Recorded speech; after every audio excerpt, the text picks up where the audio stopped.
красота вообще. Вообще снег такой чистый, чистый, чистый, знаете. Бұрында ауылда болған кезде вот так мы в снежки игрались. И вообще было прекрасно, знаете.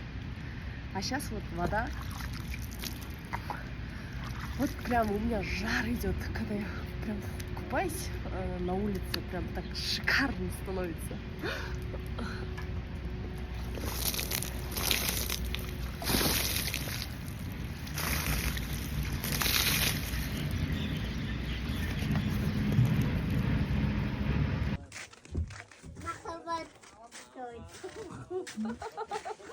А сегодня